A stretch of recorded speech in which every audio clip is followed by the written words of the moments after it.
Hey, I'm not sure if you know about this, but I was a speaker and a trainer for Google for nearly 6 years. In addition to this, I've been a coach through a lot of my career, helping small business owners and entrepreneurs improve their businesses. But now with ADHD, I've learned a lot about helping other wise squirrels like me. Check out the link at wisesquirrels.com/coaching and book a free session with me to see if I can help you. I have a feeling I can. Sometimes it's okay to give yourself permission to take a break. Maybe the to-do list is not working for you and you need to take a break for a little while and trust that you'll come back to it when it's time. I think ADHDers in general, and especially those of us who got to adulthood and had to figure out how to be adults. Yeah. We have this idea in our head that if something worked, it has to work forever, or that if it's, it's a personal failing, if something's not working, and it's not, it's just who you are and how your brain functions. Your brain needs novelty.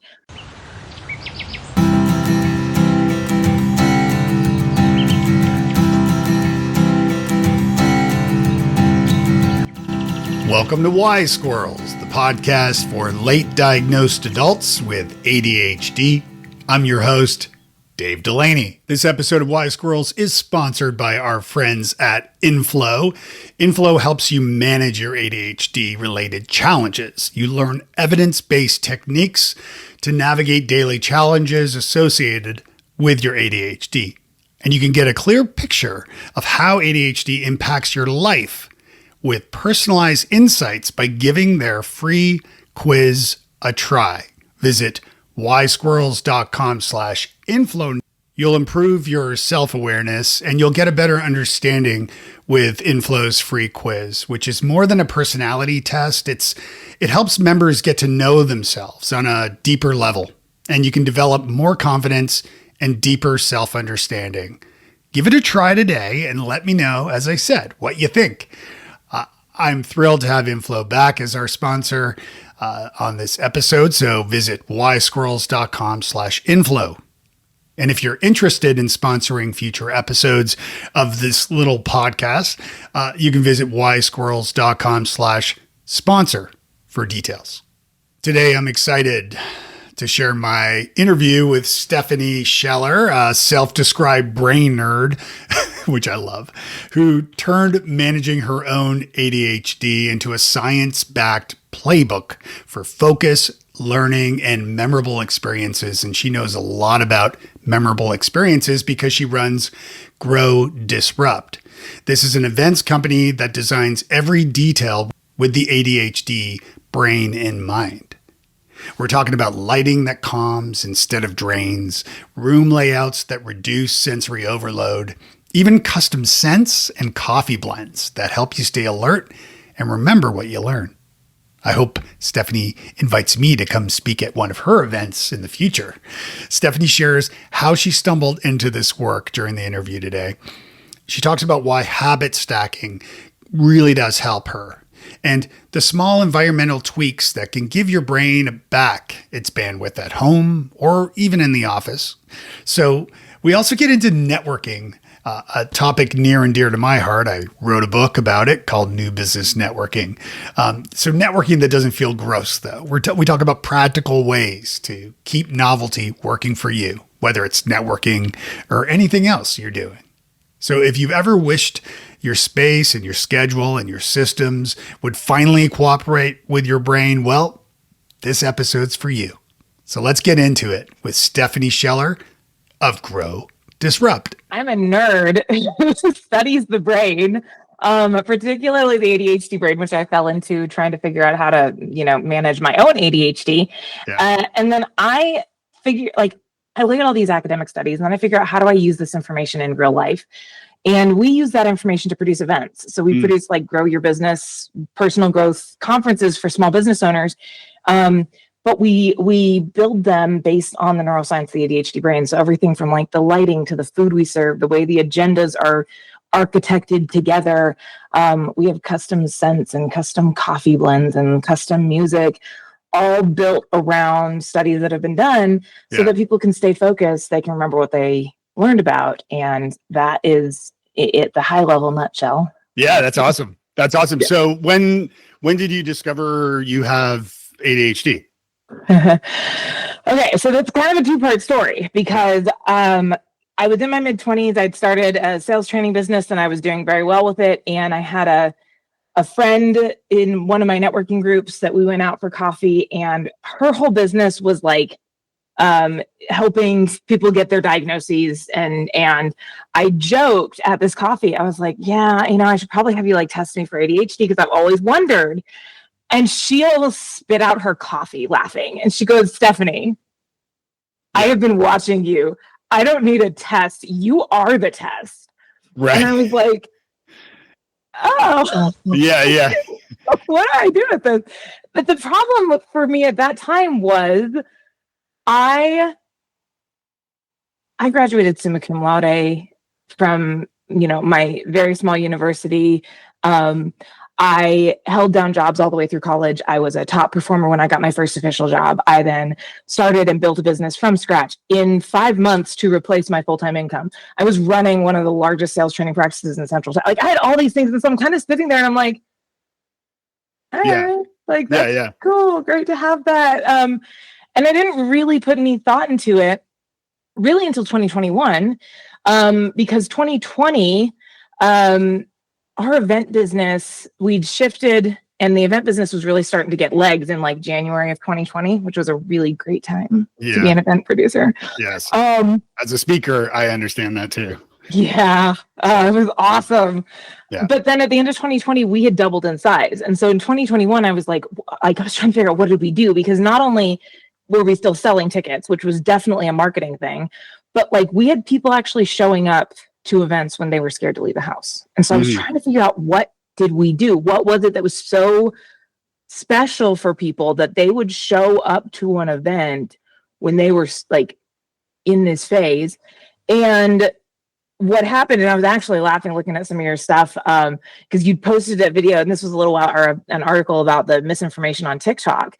That was what sparked me to actually start realizing that some of the stuff that I do, like I would see these videos and be like, I didn't realize that was because of my ADHD. And now I realize not all of that is because of my ADHD, but it sparked me to be like, wait a second. So I do a ton of habit stacking. If I want to establish a new habit, I use habit stacking because it ties it to an existing habit. I use visual memory, visual reminders, and all these things. And all of a sudden I started realizing I had built most of my life around this ADHD. Yes. Yeah. And then all of a sudden I started realizing I built our events around my ADHD too. Right. And so it was kind of this, if I did this by accident, what could I do on purpose? And so that was where I fell like completely down the rabbit hole. And I started reading like academic textbooks on how the brain works and like does actually understand neuroscience and ADHD. And that's where it got really out of control. So when you had the event in 2020, what month would that have been? So we had one event in January. That was like the one that we were like, oh my God, it's taken off. We're great. Yeah. And then we had another one in May. Okay. That again, people were showing up for. Yeah. We had another one in September. Yeah. And what was really interesting, and then we had another one in January 2021. Yeah. That again, like what was interesting was that we hadn't started selling out our events until the September event sold out, and then the January event sold out. And again, I'm just sitting here going, like, what? So a lot less competition in the event space during that there period. Was definitely that, which was kind of nice. Where are you based, by the way? I'm based out of Central Texas. Okay. Our events, some of them were in Central Texas, and then especially at that time, we were, picking states that were allowing collections and people to collect. But like we have events that we do all over the US, depending on which event it is. So were you worried at the time because of the pandemic of bringing people together in person? Like still, was there concern there? I mean, that was pretty early. So it was early, but so what was interesting, and this was part of what we started to figure out, a lot of the stuff that we did for like my own edification Mm. was all of like the best practices stuff. So like whenever we book a venue, it has to be able to hold at least double our expected attendance, because Yeah. I really hate going to those events where like you're sitting there, and I didn't realize like, but it's all that sensory stimuli. You're sitting there and you're trying, like, you're uncomfortable, but you're trying to pay attention, but like you're really uncomfortable as you're trying to take notes. And so like I never wanted that. So we always made sure we had tons of room. Yeah. We always made sure we had a garden that we like practically shoved people out the doors into on the breaks. Yeah. Because getting around greenery resets the brains, they retain more information. We already had air filters in the room at our events because I didn't like the smells after lunch. Right. So we had so many pieces. We still had to do a bunch of stuff. We still had to build out like a manual, but we had a lot of pieces that like we'd already been doing a ton of this stuff just because that was what I wanted. And so yeah, because I saw some of the videos and stuff of obviously not during that time, but like some of the videos of some of your events and things. And yeah, I mean, they are very collaborative, and you're kind of working together in groups and things. So yeah, I can imagine it must have been challenging having to like separate people, so that from across the room, like how can we, or whatever it is. Yeah, and we definitely got some pushback on masks from people. One of the things for or against masks, like both. were people, I guess there's all types. Well, and then of course you have the people who don't want the masks who are like, well, just put all the people who don't want masks in one side of the room and the people who do want, and I was like, that's not how that works. Yeah, okay. Right. Yeah. But we did pay for COVID testing. So before you were allowed to walk into any of our venues, you had to undergo a test, of course. Yeah. So then you would take the test. We would serve breakfast out in the gardens so that you had 30 minutes for the test to go through. And there was stuff that we did that, like I said, we stopped serving buffets. So there was never a buffet. It was always plated meals. Yeah. We had someone manning the drink station. So you'd be like, I want some coffee. And then she would work the coffee thing. Yeah, right. Yeah. So there was like all kinds of stuff that we had to do, but we were positioned in a way that most events were not. Yeah. That's amazing. That's fantastic that it's grown like that. You talked earlier about, your diagnosis, but that you were in a networking group and you were speaking to somebody who I assume worked in that space, or tell me a little bit about that. So you said you were 22, I think you said, when you started it? Mid-20s. I think I was 24, 25. Okay, so yeah, I'm just curious, like tell me a little bit about the networking aspect of things, like this networking group you were a part of, and what was that? Yeah, so it was a fairly well-known group, a VNI group, and so you every Wednesday. I was the education coordinator for the event, so I would get up every Wednesday and I would do a short training on education and how to network better, and so like that was the stuff she started pointing to. She was like, I watch how you run the education sessions every month. Every week, I watch how you sit at the table every week. And she started giving me all these lists of things. So we showed up every Wednesday for these, and then you went and you did one-on-ones. And I think her and I had done 3 or 4 one-on-ones at that point, just because I was fascinated by what she did. And I was like, this is so cool. And I was seriously thinking I should get a test because I was curious and that apparently, yeah, that's amazing. No, part of the reason why I asked that too is I wrote a book called New Business Networking. So networking is something near and dear to my heart, in an area that I love, always with the emphasis on non-icky networking, right? Like networking, like my publisher helped me, I was very green as an author. I've written a million blog posts and newsletters, but never a book. And so my publisher kind of guided me on stuff, some for good and some not as good. But like the title New Business Networking wasn't quite as sexy as something I would have liked. And my website at the time and some of the training I was doing, and I still have a keynote presentation I do called Networking for Nice People.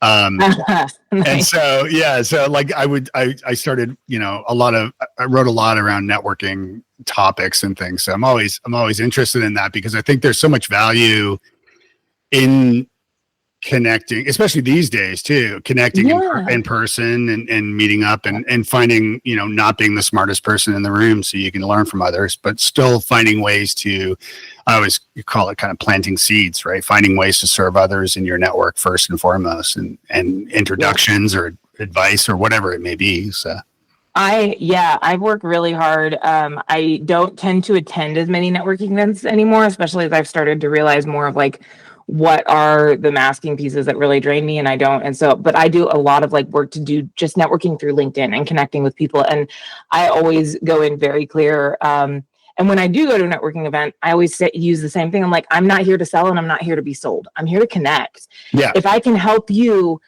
either through something I do or through connecting you to someone, I would love to focus on that first. I even had a guy who was like, well, I would love to meet with you, but can we meet with an eye on sending each other referrals? I was like, no. Yeah. Because here's the deal. If I don't and I was nicer about this in the message.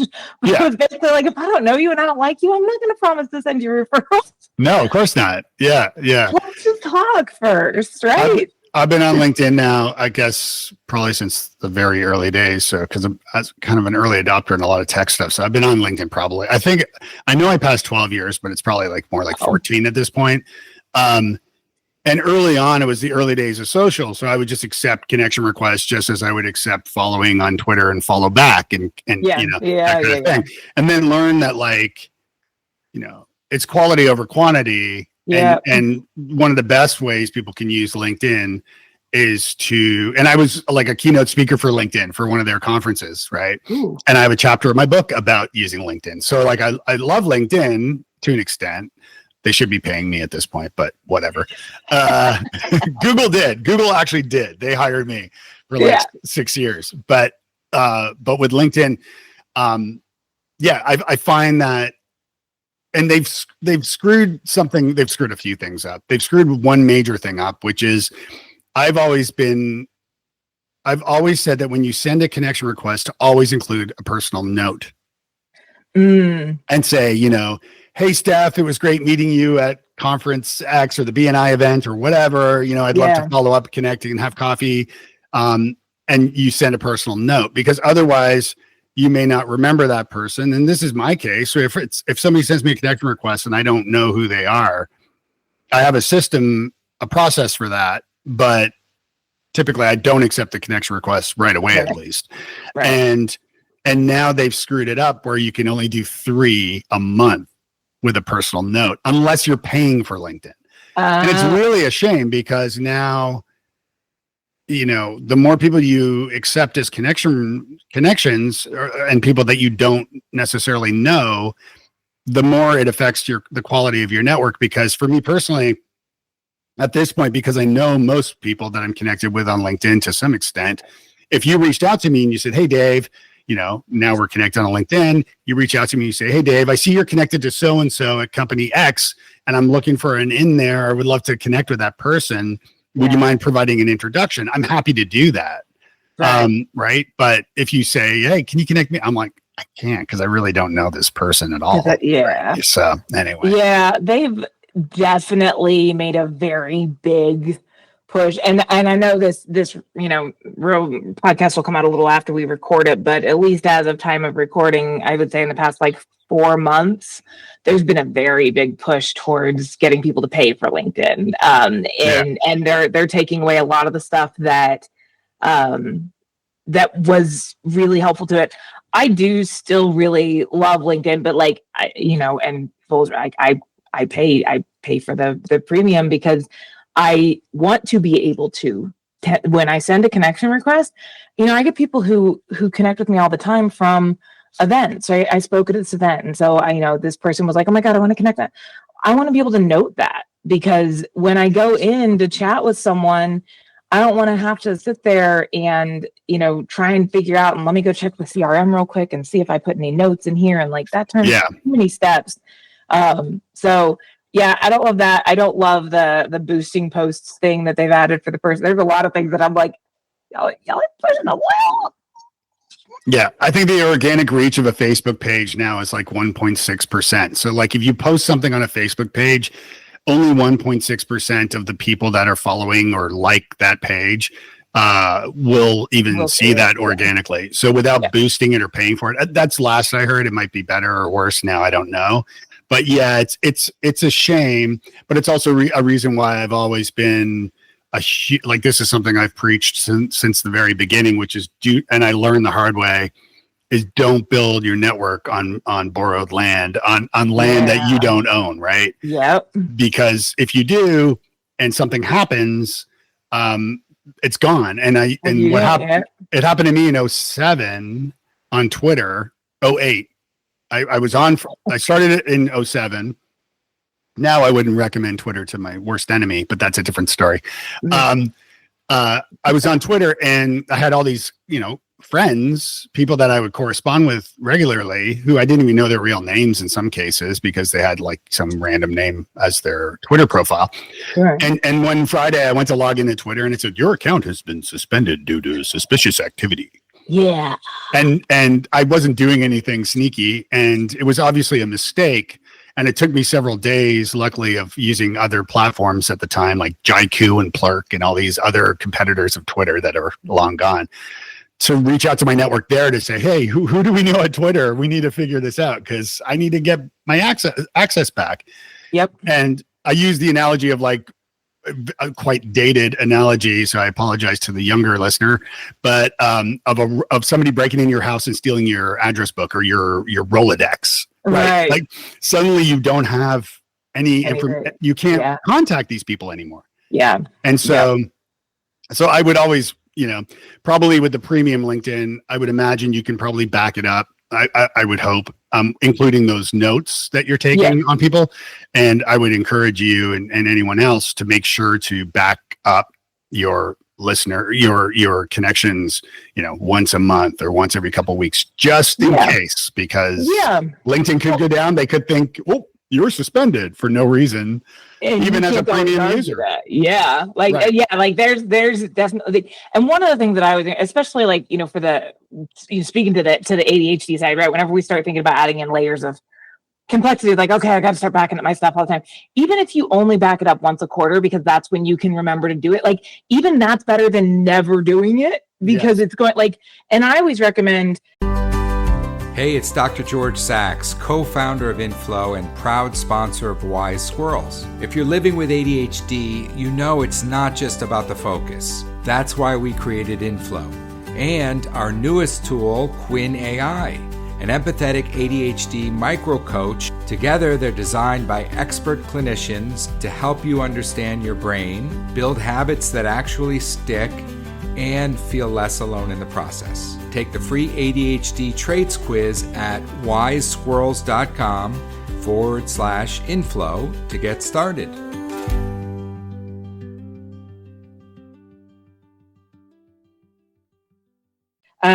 As you're talking, all I keep thinking about is like all the people who've been freaking out about losing TikTok over the past year at this point, where they're like, oh my God, like my whole business revolves around TikTok. I'm like, then you don't have a business. Like you kind of do, but like you have a really unstable business.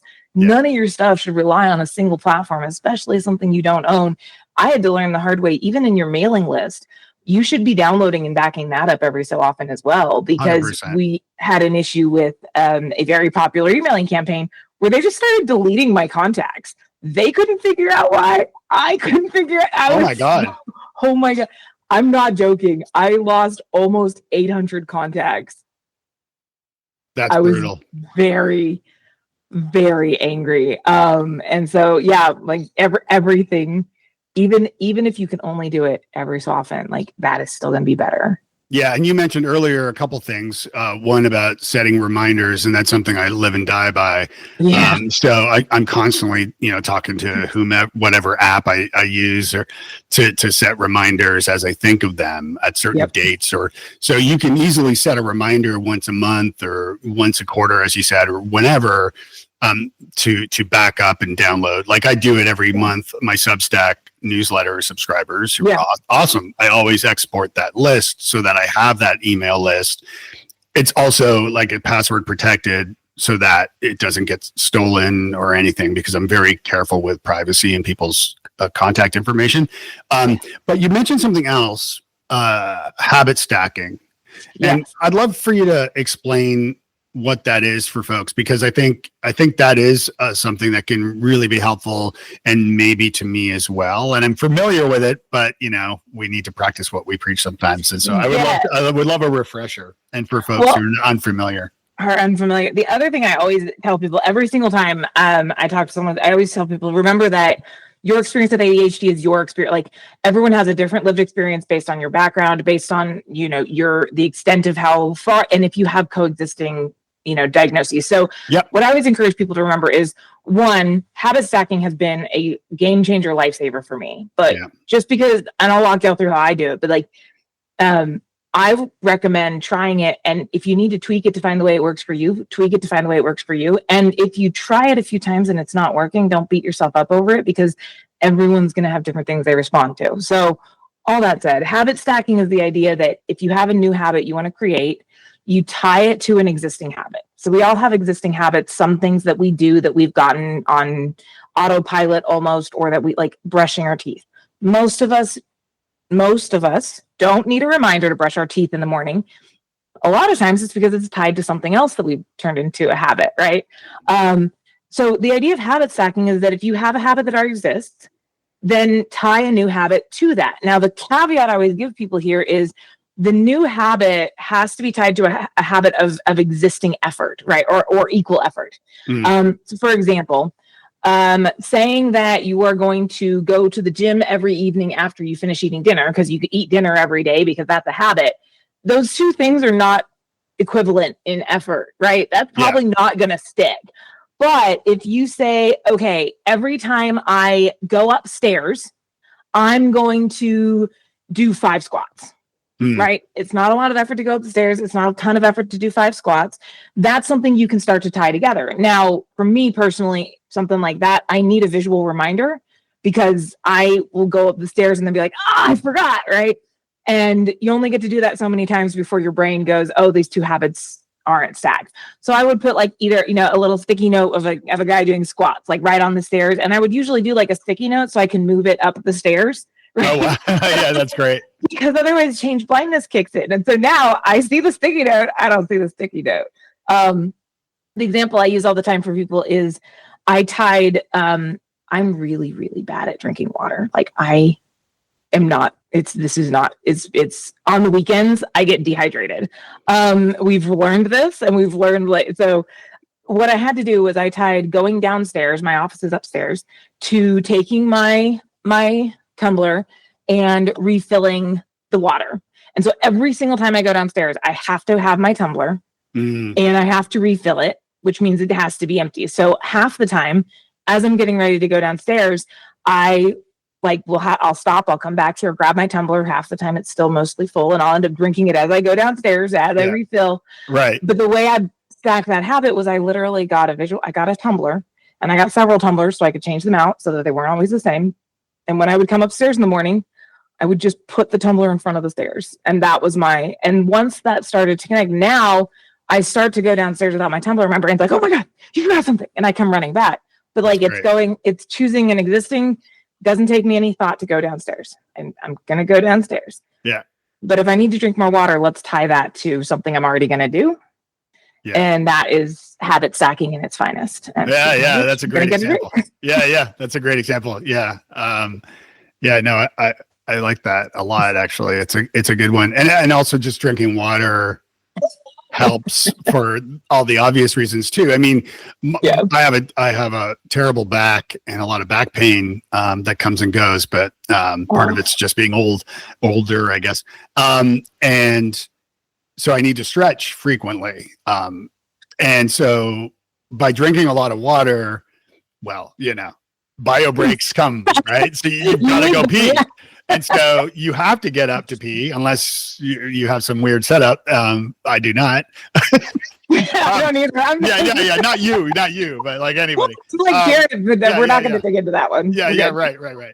So you have to get up. And something else I learned when I read a couple books about mind health, and I learned about something that stood out to me was that when you are, because I tend to snack, especially at night, and not necessarily on good things. Yeah. And what I learned is that often when you're hungry, it's actually you're thirsty. Yeah. Right. And if you're thirsty, it usually means you're getting dehydrated.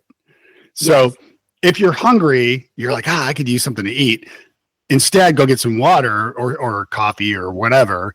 But and if you're feeling thirsty, then definitely drink water or something, because you are dehydrated probably at that point.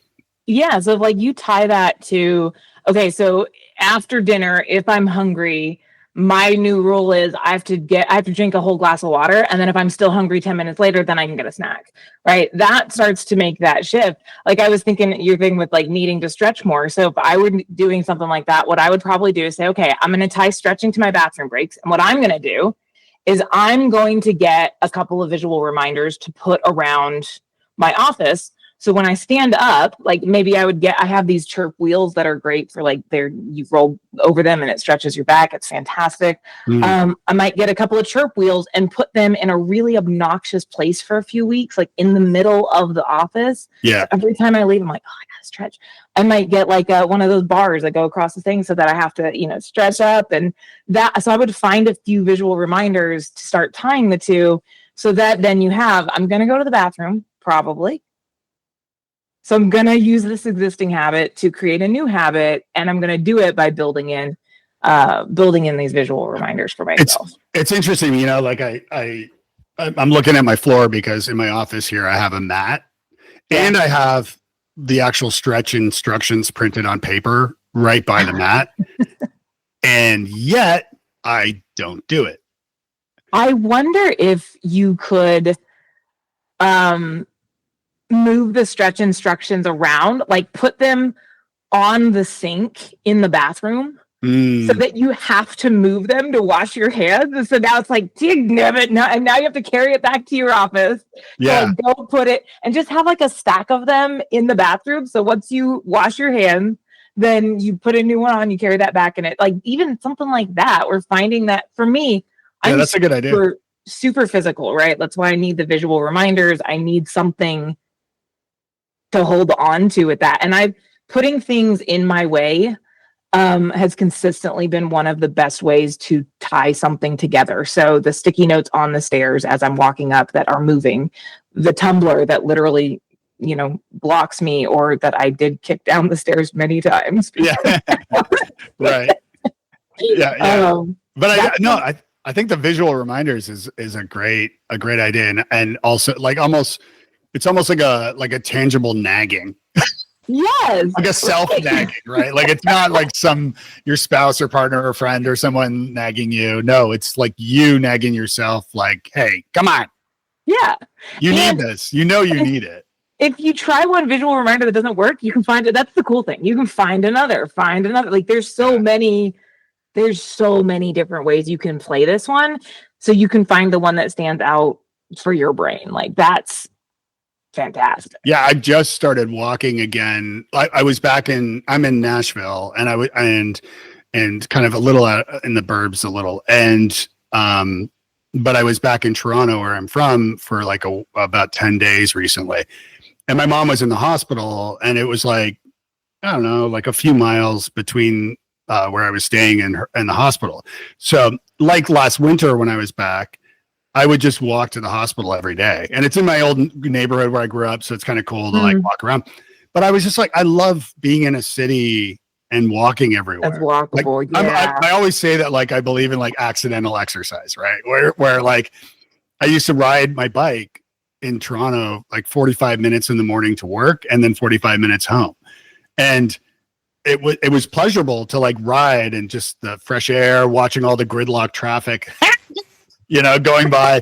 And so I've just started walking. There's a trail not far from my house, and I was doing it pretty well until, life turned upside down for a while and I forgot, then I stopped doing it. And I've just started doing it again, but getting to your point about like, even like rewarding yourself, if you could do it in the process too, right? Like, for example, like, I'll listen to a podcast or I'll record some audio. I think out loud. And so a lot of times I'll record myself speaking, and then I'll listen to that later, or look at the transcript later to pull out the most important things. Of course, these days I can do that with AirPods, and people just think I'm talking on the phone. So I'm not completely, I haven't completely lost I'm not the madman walking down the street, blah, blah, blah, blah, blah, talking to myself. Right. I love the idea of tying, especially something you need to do, to something you really want, like having a book that you're only allowed to read when you're on the treadmill, or an audio or something. The other thing, okay, so we've also started getting back into the walking thing recently. Have you ever heard of the Conqueror event medals? The Conqueror event medals? Yes. No. Okay, so you'll have to look these up. We've been having way too much fun with it, my husband and I. So you pick a medal, right? A trail, and they have some really cool. So I'm currently doing Yosemite, walking through Yosemite, because it was like, a shorter trail, but they have you can walk to Mordor and destroy the ring. You can do Star Trek and there's all kinds of fun ones. And as you go through, as you log distances, it unlocks views and postcards and all sorts of things that you get to see, which is really fun. And then when you finish it, you get an actual physical medal in the mail. And so it's made it really fun. And some of these medals are really cool looking. So it's made it really fun to get back into exercise. My husband and I both chose different medals. We're both going through it. And so now it's turned into yes, we're still walking in the evenings, but then occasionally we sneak out on our own to try and get ahead of the other person. So wait. So are you doing this on a treadmill with some VR thing, or No, we walk. Okay, I know everyone's not gonna be able to see this, but we walk around. So you walk wherever, right? Go walk and then you log. Although of course now the app does not want to load. Okay. As I'm trying to show you, that's hilarious. So as you log, you go in and log, and then you log it in the app, and then you can click see view, and so wherever you've gotten to on the trail, then you can look around. What that's the view cool. is. So it's a layers thing. I see. So your phone. So the app is tracking your walking, and then you can kind of a layers kind of VR, or not VR exactly, but you can look at it around and see kind of a Pokemon Go kind of deal. Yeah, so you hold your phone up, and then you just turn it, and you get to see the whole area. You're turning around with your phone. It's very, very Pokemon Go. Which has been just fun, and so being able to pick which. The next one, I want to go walk along the Amalfi Coast, which is the next one, right? I'm be gorgeous, right? Yeah. I've walked along the real one, and it was quite nice. See, I'm glad I did Yosemite first because it was shorter, and I was all right, I want to do this one. It'll be pretty, but now I'm I want to get done with it so I can go do the Amalfi Coast. I have this thing to look forward to. So do they? And they send you a medal, like a kind of like a coin or a badge or is it a? Yeah. It's each to specific to, so the Yosemite medal that I'm going to get is going to be different. It's a different design celebrating Yosemite compared to the one that my husband will get because he picked a different course. Sure. So it's not just the circle. It's it's got some of the mountains and some of the views engraved on it, and it's they're very, very. That's a really cool idea. That's a great. Right? What's the app called again? It's called the Conqueror event medals. And they go viral online every so often. So you when you go look it up, you're oh, I've seen this. Because that was definitely my husband was oh, I started doing these things. I was okay, I'll look it up. I've been seeing these. So yeah, and there is something to be said for the tangibility of things. I'm very digital, but I'm also very analog, and I find, just writing in a journal on paper or a to-do list on paper is just way better. Yeah. I even my non-sponsor here, but for if somebody's not seeing this, my time timer. Ooh. Have you seen these?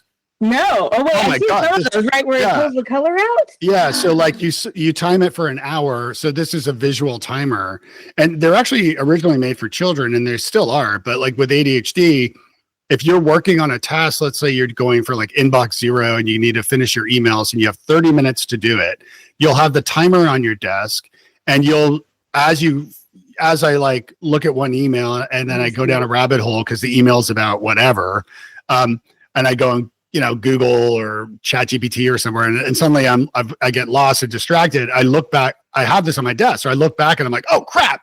Like 10 minutes has passed with one email. Oh my god, I've only got 20 minutes left, and then it beeps annoyingly, which it will now. But that has been, and I've reached out to them. I'm like, come on, man, you guys should sponsor Wise Squirrels. This is the perfect thing. But because I've seen those, I've never gotten the dopamine rush until I just watched you moving that timer thing. And all of a sudden I was like, oh, it adds the urgency, right? Like the gamification aspects, right? It adds that urgency because you visually see it. Like I built a Pomodoro timer. I coded it. It's on wisesquirrels.com under the resources section. And so you can put up on one tab or one screen, you can put up the Pomodoro timer. It's 25 minutes and press start and it will count down and you can work and glance at it. And it's counting down in your other screen if you have multiple screens or another tab or what have you. So it works well digitally. And it's free. Like I just built it. I get ideas of things to help people and then I just build them. But yeah, the time timer I'd heard about. And so from multiple guests on the podcast and finally bought one. And I'm like, oh, okay. So there really is something to be said for in real life, IRL. Yep. That physical element. I think that's the cool thing. And you'd mentioned the paid versus free. The Conqueror stuff, you do have to pay for your medal. Like Matt was laughing. He's like, you're basically buying it. I was like, you are, but you're also like buying motivation. To clarify for people up front. I'm sure they're not sending it for free. I didn't expect that. Yeah. But like I love finding the stuff that we get excited about and then just leveraging that. And there is something about it being physical and tangible. And I do the same thing. I do have a ton of digital and I have e-ink writers that I used to do my to-do out through. And I don't do it through them anymore because it's not quite as there's not quite as much dopamine in scratching off the e-ink writer as there is like with my notebook. So I hear you on that. Yeah, it's interesting. Like it's just finding ways to get stuff done, right? And and whether you're gamifying it or finding some way to kind of make it. One of the curses of ADHD, which I think is quite common and as you mentioned, everybody's different, of course, but there are, I always say it is an acronym, like it does stand for, and while there's only one type of ADHD, there's, 3 presentations, the hyperactive, inattentive, and then hyperactive, impulsive, inattentive, and combined. Yeah. But the consistent thing I've come across often with people, and again, not everybody's the same, is this curse of novelty where it works wonderfully for a time, and then the novelty wears off. I'm sick of these medals, or I'm all right, enough of that, or I've kicked the water bottle down the stairs too many times in the middle of the night, or my partner is getting annoyed by it or whatever, and the novelty kind of runs off, and then you're like, crap, now I got to find something new. Do you find that happens to you too? And what do you do about it if it does? Yeah, so I definitely do. And my biggest thing with working with that kind of novelty drain, right? So when the novelty wears off, is I guess a couple of fold. One is trying to understand why something did work, right? So the stair thing, the tumbler at the top of the stairs worked because it was physical, because it was annoying, and because it changed. Okay, so the tumbler at the top of the stairs isn't working anymore. What else could I tie this to? Is there something else I could do that would feel novel, that would feel interesting? Okay, the medals are no longer working for me. What was it about those that did work? What did I really like? Well, what could I do instead? And one of the great things, about today's day is sometimes you can just go to one of the AI bots and be like, I can't think of what, but I love these. They're no longer working for me. Here's what I loved about it. Is there another option that would have that novelty concept? For the to-do notebook for me, I found 2 things. One, changing out the pens that I use helps with the novelty. And so I'll use one pen until I'm starting to be like, this is really boring. And then I go find a new pen and I get to buy myself a new pen. I rarely ever finish out a pen. Like I don't run out of ink. Yeah, that's interesting. this is a cool new teal ink pen, and I want to like see the teal. And so that creates, so I'll find ways to thread some novelty into something that I want to keep doing, like a to-do list every day, even when I know it's going to like reach a point of boring. And the other thing I also do is like, sometimes it's okay to give yourself permission to take a break. Maybe the to-do list is not working for you and you need to take a break for a little while and trust that you'll come back to it when it's time. Like I think ADHDers in general, and especially those of us who got to adulthood and had to figure out how to be adults. Yeah. We have this idea in our head that like, if something worked, it has to work forever, or that like, if it's, it's a personal failing, if something's not working, and it's not, it's just who you are and how your brain functions. Your brain needs novelty. It's okay if something's no longer feeding you to be like, it doesn't make it less because it doesn't work for you anymore. It just means that you're in a different space and time, and that's okay. So cutting back. Yeah, no, I love that. And I think, you raised some good points there. Like if the novelty has run off, it doesn't celebrate, first of all, that it was working. Yeah. And then instead of thinking it doesn't work anymore, think about a way that you might be able to tweak it by changing the color pen or whatever it is, so that, you mentioned earlier about the water bottles, like you've got several different water bottles, different colors and stuff, right? So again, just maybe finding ways to kind of tweak it into making it kind of refreshed rather than new. Yeah. And then celebrating that. And also you mentioned, using AI, with the caveat for everybody that, be careful about believing everything your AI agent may tell you. And also, don't build a relationship with it, God forbid, and don't share your personal information with it either. But that all aside, the AI agents have been just absolutely so helpful in so many ways. And so, as a partner, in a sense, not a friend partner, but in a partner sort of sense, you can actually brainstorm alternatives, like you're saying. So if you can't think of a way, the water bottle thing's not working anymore, what could I use instead, or what could I do? And asking, whether it's ChatGPT or Gemini or, Perplexity or Anthropic or you name it, asking it, and then maybe brainstorming for some ideas, and also talking to people too, right? In real life, other wise squirrels, as I like to say. So you've applied like a lot of these principles that you've learned about applying sort of the research into neuroscience and sort of space design and things like that into your events. What are some like environmental factors that can help professionals with their space, like where they work, whether it's, solopreneurs, presumably like yourself or like myself, or people that just work from home versus, if you work in an office, if you're in a cubicle, I mean, I've been there, cubicle. Yeah. Besides accommodate, I mean, obviously it's you can request some accommodations, but it's not always reasonable to request. And two, there's still a lot of things. Like I have a lot of people when I come in and do these talks, and they're always like, we can't give everyone a $3,000 chair to make them comfortable. I'm like, I'm not going to encourage that.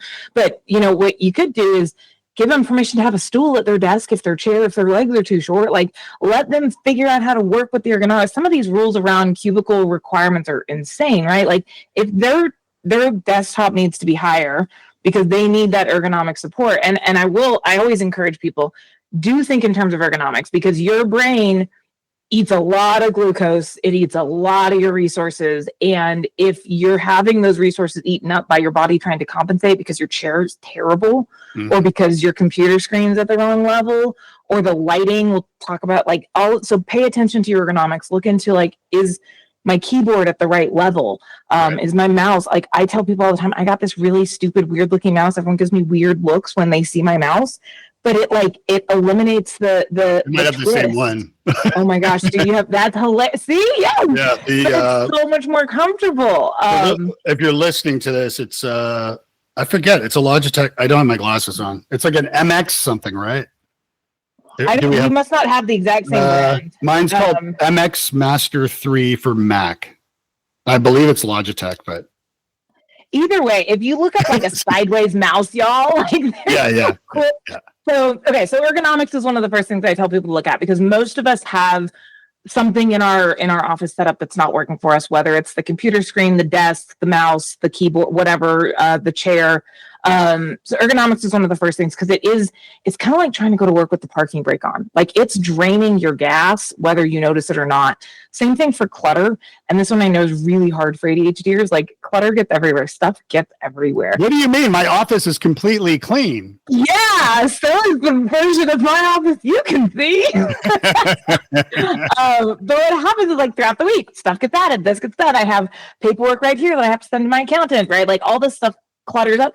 And the problem with this is, again, it's that parking brake concept where we have change blindness built into our brains, where your brain is registering the clutter. It's just not telling you about it anymore, because it's decided, oh, the clutter isn't life threatening, but it's still eating up, think about it like a computer. It's like a software running in the background, eating your RAM. And so you don't have as much. So what I encourage people to do is get a clutter basket, and just have it below or out of sight at the end of every week or the beginning of every week or whenever. Everything that doesn't really need to be on your desk, that is just like, I have probably, I don't know, way too many fidgets. Like, all the extra stuff. Now, the fidgets stay within reaching distance. But there's other stuff on my desk that I don't need to have. The box for the headphones that I'm not ready to throw away, because what if I need it for some reason? Yeah. It goes in the clutter basket. And then in 6 months, when the clutter basket's overflowing, I'll go through, I'll throw away the stuff I haven't needed. But this way it's nearby, but it's not eating bandwidth. Yeah. There's a great satisfaction. Sorry to interrupt. There's a great satisfaction there, by the way. Like, I'll, every month or two, maybe, I'll like empty my desk drawers and the crap I have in boxes on the floor or whatever, and I'll put it all into like one big box, and I'll take it to my living room and literally dump it all on the floor, like just a mess.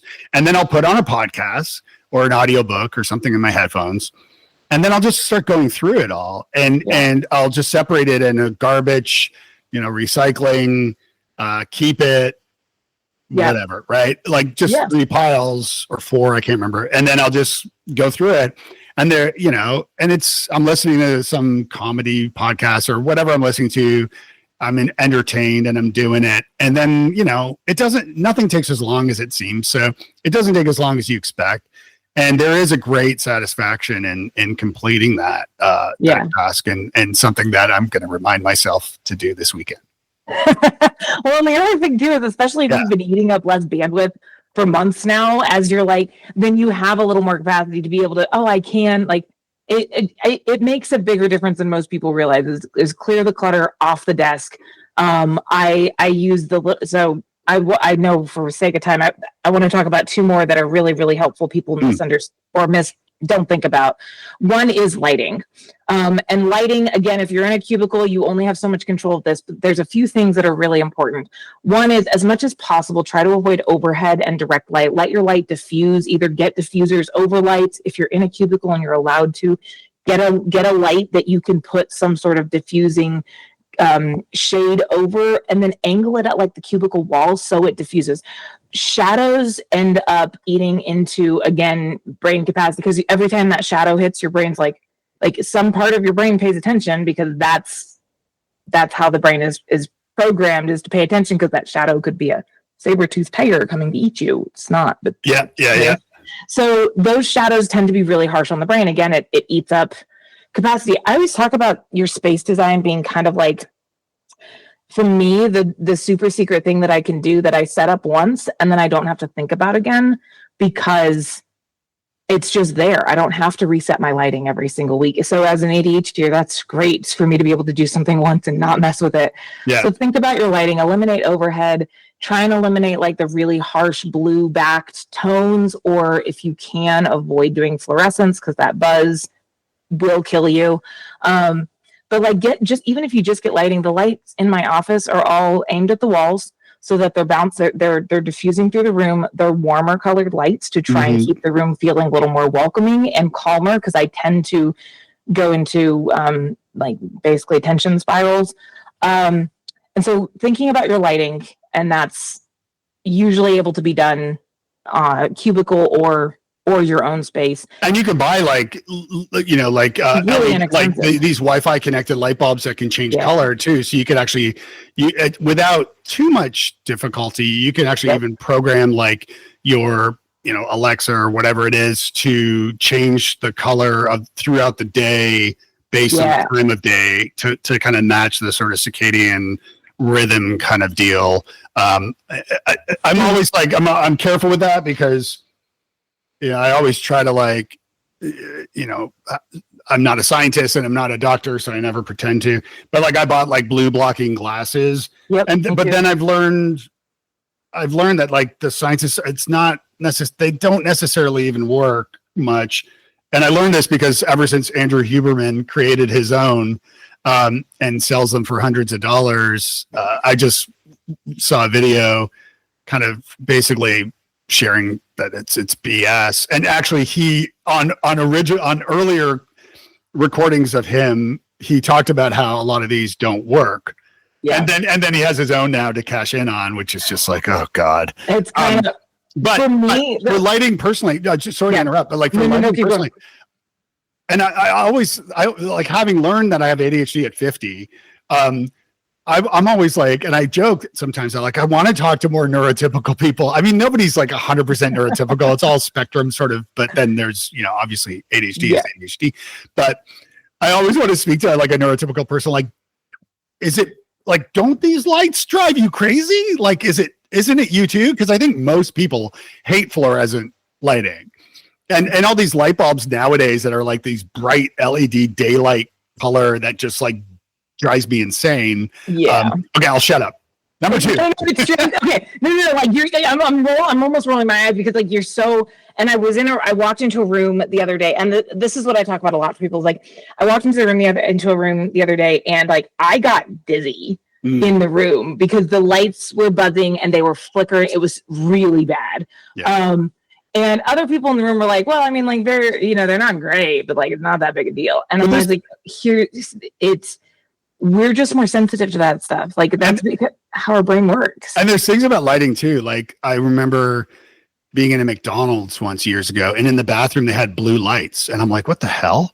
And I learned that it was because it was in a rough area, and a lot of junkies would go and shoot drugs. It makes it harder to see, and it's harder to see your veins in the blue light. And I've also heard about how malls spray. They have a pink kind of hue light on the outside of the malls. And the reason why is because it brings out the acne in your face. It makes you look terrible. And that's to try to get teenagers to stop them from hanging out outside of the mall at night. So the light actually, it's the same reason why they pipe in classical music or anything that's a deterrent on teenagers. Yeah. So anyway, I totally fell down a rabbit hole there. Sorry, I apologize.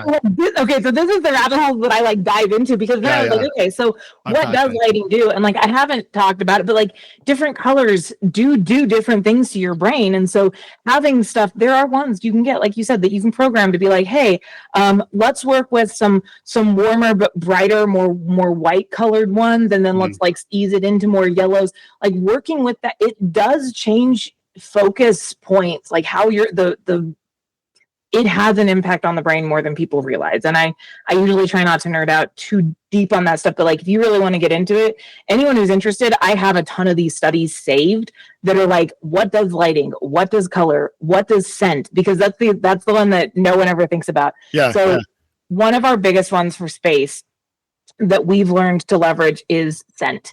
And so get a scent that is your office scent, or that is your working scent. And what it does is as you get your brain trained, but as you start to use the scent consistently during work hours, that now becomes a work scent. So your brain smells that and is okay, I've got to and it helps support focus. So there's different scents you can use that do tend to support focus and stuff. I worked with an actual and I'm blanking on, it's not a scentologist, it's odorologist.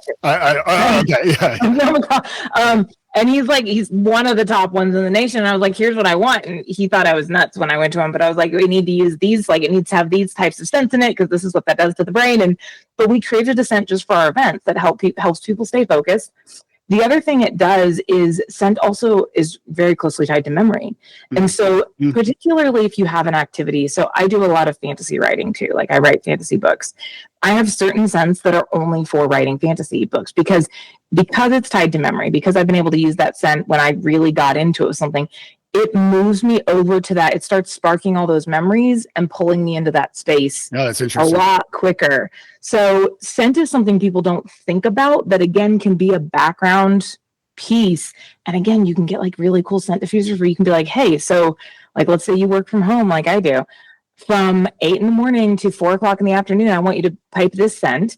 And then around 4:30, I want you to start switching it over to this scent. And it's been a great way for me to start disengaging my brain from work, because all of a sudden the home scent starts. And I'm like, okay, oh, I gotta ask, what are the focus scents that you have found that work best? That work. Okay, so citrus-based and herb-based, both are focus driving. So herb-based being like some of the sharper ones. So rosemary is really good. It's not necessarily herb-based, but fir, like fir trees. But that puts me in the Christmas mode, and I'm just like, I'm like really chill and. Yeah, well, go on. Not everybody. Like cardamom and cinnamon, right? Because those are, first of all, those are not focus scents. Those that, but so tax. Right. So what do you think? I'm gonna go do cinnamon. Christmas shopping all the time. Right. But so finding a scent that is so. I've got someone who uses a rosemary orange candle that she got. A light, because she doesn't like to light candles because she's like, oh my god, I'm gonna forget to blow it out, which fair, that's my issue too. But she got one of those like warmer things, and so it melts the candle, so it diffuses the scent into the air. And it's just a rosemary orange, I believe, something like that.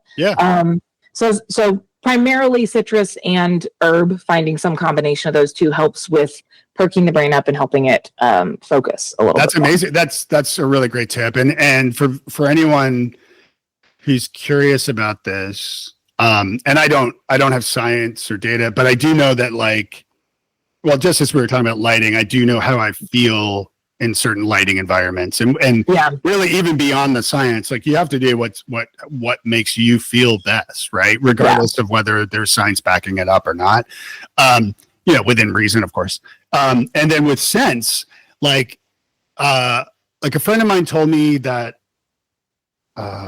I think it's Palm Springs or maybe Miami. It's some city that's quite affluent, in an affluent area, that pipes in scent in the city. So, and the city actually has smell. Its own use. Yes. He told me this and I was like, yeah, right. And I actually did look it up and researched it. And sure enough, and you can actually buy that scent in a perfume or cologne or whatever, if you're like longing for that city. And, in Toronto back in the day when the bars let out, there was a brilliant pizza place, which had great pizza. At least it was delicious for me because I was probably drunk. But they would pipe in, they would have the fan in the window and all that scent of pizza out. And I will add also a friend of mine who has a TEDx talk about this. He does this for brands. He does like odor brands or something. Yep. And what he does is, like, he told me once he did this for like a big grocery chain, like a Kroger or Publix or whatever, where there was a brand that makes Mexican foods, taco shells, tortillas, all that. And so they decided to they pumped out sort of the smell of Mexican type of food within the store on Tuesdays. And they sold a ton of Mexican food. They sold a ton.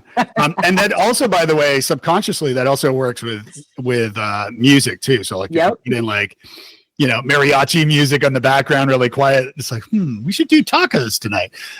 So there is some psychological stuff to this, and the way Vegas, like the way casinos are designed to pump in oxygen to keep you awake, so you keep scent and music. I can send you. I do have the studies that I. I'd love to see it. I can definitely, because that was a really big thing for me, right? I have what is right. I have this diagnosis through my friend who that's what she did for a living, right? And the more I've learned, the more I've been like, oh my God, yeah. This is very, but I don't have a PhD. And so everything we do, right? I work really hard to make sure we don't do anything unless there's some sort of backing behind it. Like I want an academic study that's peer reviewed and published to back. And there are a ton of studies about what scent does, what color does, what lighting does, what music does. All of these are things that like we don't think about leveraging for ourselves, but this is something you can set up. Again, like put some, like think about your lighting. Even if you just like one time go spiral down the rabbit hole and set up your space, and now you have that. Yeah. All as long as you're in that space. Like it's really cool the stuff you can do. I think for our events, having a custom scent has been a game changer for us. Yeah. We have had people who have bought tickets to our events for the custom scent. We have had people who bought tickets to our events for the custom coffee. Like people get excited about the stuff. But beyond that, like for us, the scent especially, it puts people in throughout the entire year. We send them home with some of the scent, and all they have to do, because I spend 3 days at the event training their brains that this scent means X. It means time to focus on your business. Yeah. And so for the entire, like anytime they want to work on their business throughout the year, they take the scent out, they spritz it. I've literally had people who messaged me 2 years after an event going, so I just spritzed it and I thought of you and I had to say thank you because I've been savoring it. And how do I get more of this? Because I'm about out and this is the only thing that gets me to focus on. That's really cool. Yeah, I like that. I like that. I do. Yeah, I will definitely. I've got my scented candle over there, but I hardly ever use it. So yeah, I'll have to. I do like, and it's interesting how scent really does trigger memories. Like I like patchouli always reminds me of like downtown head shops in Toronto, but like back in the day of going to buy like cheap T-shirts and like smoking like Mexican beaties. They were like 25 cents for like these terrible, I don't know. Not cigarettes, but whatever. But I'm kind of dating the reference here. Yeah. Or when I go into a garage, like with my car, I mean, like an auto shop, and I smell gas or oil, especially oil. I worked at a gas station in a garage when I was a kid, and so that always takes me back to that. And so, yeah, there's definitely stuff there. Man, our time has completely raced by here, and I just realized I have another call that I've got to hop off on. So, Stephanie, this has been so much fun. Thank you for joining me. How can people find out more about you, your events, and all that good stuff? And if you need a speaker, I know a great one that you should talk to. I was gonna say I should probably get some of your. I'll get you some information. So short answer, because I know you can.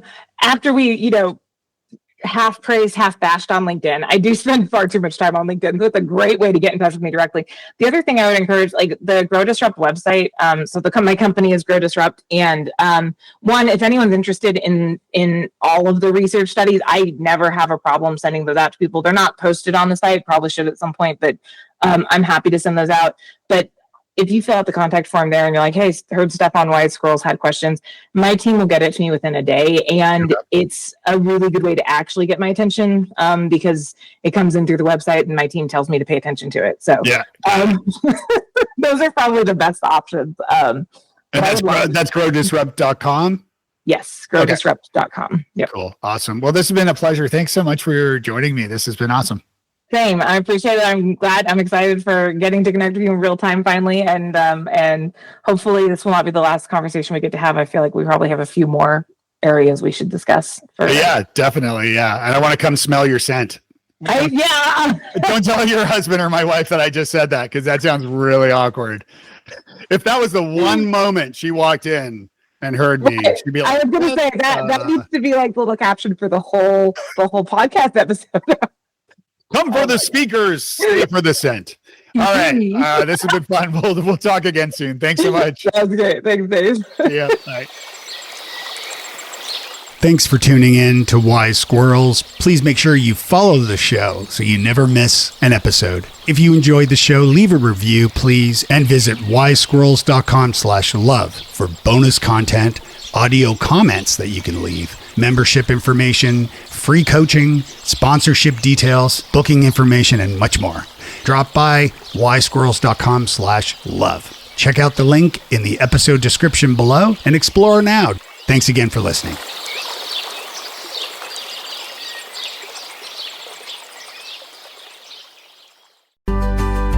Hey, it's Dr. George Sachs, co-founder of Inflow and proud sponsor of Wise Squirrels. If you're living with ADHD, you know it's not just about the focus. That's why we created Inflow.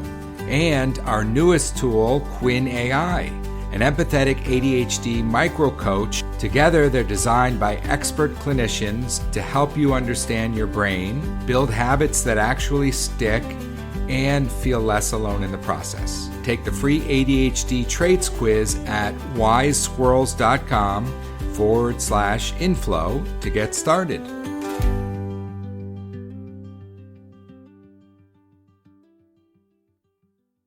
Hey, I'm not sure if you know about this, but I was a speaker and a trainer for Google for nearly 6 years. In addition to this, I've been a coach through a lot of my career, helping small business owners and entrepreneurs improve their businesses. But now with ADHD, I've learned a lot about helping other wise squirrels like me. Check out the link at wisesquirrels.com/coaching and book a free session with me to see if I can help you. I have a feeling I can.